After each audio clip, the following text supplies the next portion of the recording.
BJP नेताओं ने ज्ञापन और पुलिस अधीक्षक कार्यालय में रीडर को सौंपकर लड़कियों की कॉलेज व स्कूलों के बाहर महिला पुलिस गश्त की सुनिश्चित करने की मांग की है।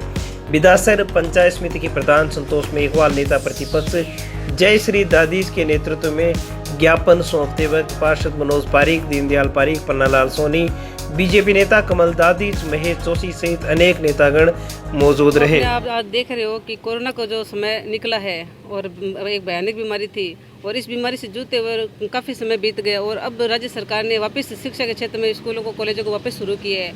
और आज सुजानगढ़ में जिस तरह से ये घटनाएं हो रही है लड़कियों के साथ छेड़छाड़ की, तो हमारी मांग ये है जिस प्रकार पहले वो महिला कांस्टेबल स्कूटी पे गश्त लगा के शहर में व्यवस्था करती थी और लड़कियों को सुरक्षा मिलती थी, तो वो वही वापस व्यवस्था करने के लिए आज यहाँ हम डीएसपी साहब से उनको ज्ञापन देने आए थे, लेकिन वो तो यहाँ से निकल गए। अभी यहाँ पे रेडर साहब को दिया है। वो तो हमारी कोशिश ये है कि जल्दी से जल्दी वापस व्यवस्था हो ताकि लड़कियों को सुरक्षित वो अपने कॉलेज जा सके और पढ़ाई सुचारू रूप से कर सके। ये जो राज्य सरकार द्वारा स्कूल्स और कॉलेजेस, जो गर्ल्स कॉलेज खोल दी गई है, तो अब धीरे धीरे जो छेड़छाड़ के बालिकाओं के साथ जो छेड़छाड़ के मामले बढ़ते जा रहे हैं, तो उसके लिए हमने यहाँ पे ज्ञापन दिया है कि जो कुछ समय पूर्व तक जो स्कूटी पे ये गश्त लगाती थी महिला कांस्टेबल, उनकी व्यवस्था वापस से चालू की जाए ताकि इस तरह की घटनाएं जो है वो वापस से रोकी जाए।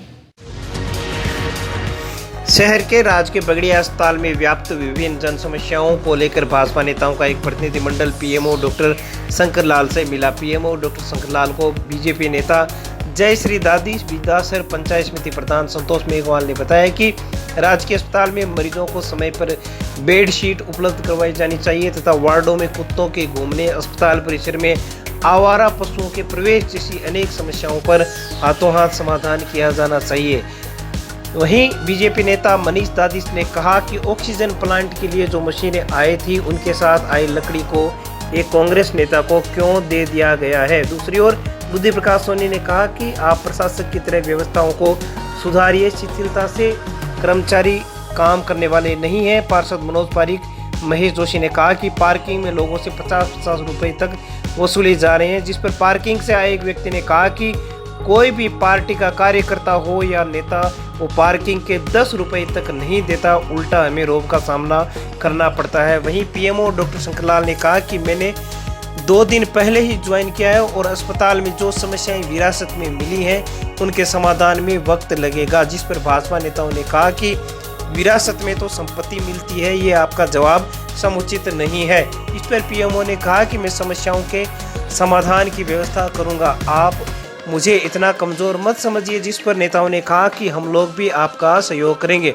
वहीं पीएमओ से बातचीत के दौरान बीजेपी नेता प्रकाश सोनी, पार्षद प्रेमचंद स्वामी, दीनदयाल पारीक, पन्नालाल सोनी, पुरुषोत्तम शर्मा, एडवोकेट मनीष दादीस, बीजेपी नेता कमल दादीस, शिव भगवान दर्जी, जानकी प्रसाद सोनी, अशोक प्रजापति, पन्नालाल सोनी, ओम प्रकाश बुलेरिया, अमन सोनी सहित अनेक लोग मौजूद रहे। राजकीय बगड़िया अस्पताल जो सुजानगढ़ चूरू जिले का 2nd नंबर पे सबसे बड़ा हॉस्पिटल है, लेकिन वहाँ पे व्यवस्था के नाम पर बहुत ही बुरी व्यवस्था है। वहाँ पे पशु जो है वो अंदर वार्डों तक पहुँच जाते हैं, पार्किंग की व्यवस्था एकदम ही ख़राब है, एम्बुलेंस को भी आने के लिए वहाँ पे जगह नहीं मिल पाती है और 800 बेडशीट का स्टॉक होते हुए, जैसा कि आज फिर भी बिना बेडशीट के पेशेंट्स को वहाँ पे सोना पड़ रहा है और गंदगी इस तरह फैली हुई है कि हाइजीन की वहाँ पे कोई चीज़ ही नहीं है। तो हमने इन सब समस्याओं के लिए, साथ ही साथ 50 बेड जो स्वीकृत हुए थे राज्य सरकार द्वारा, उनका क्या हुआ उसके बारे में भी हमने पूछा। वेंटिलेटर की व्यवस्था दुरुस्त है या नहीं, उसके बारे में भी हमने उनसे पूछताछ की है।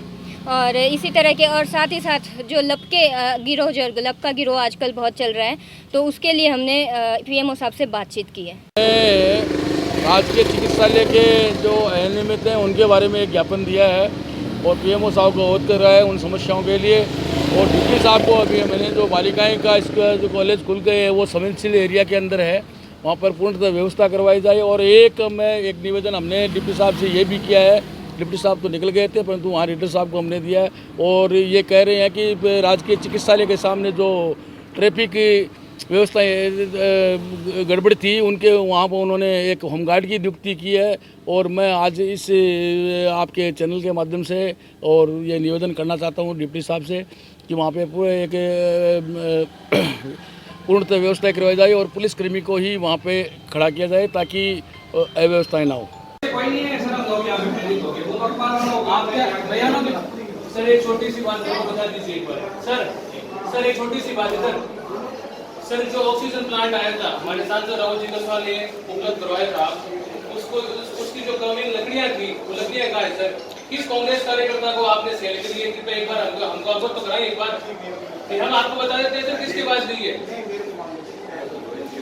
सर बाकायदा सर इनके ज्वाइन करने के बाद में नहीं है सर लकड़ियां, बाकायदा प्रूफ के साथ बता दूंगा मैं इनको। किस कांग्रेस कार्यकर्ता को आपने सेल करी है सर बताएं एक बार। सर आपके ज्वाइन करने के बाद में नहीं है सर, यहाँ से लेके नहीं है। मैंने परसों ज्वाइन किया इसलिए मुझे अभी इस बारे में नॉलेज नहीं है। आपने जो आंसर दी है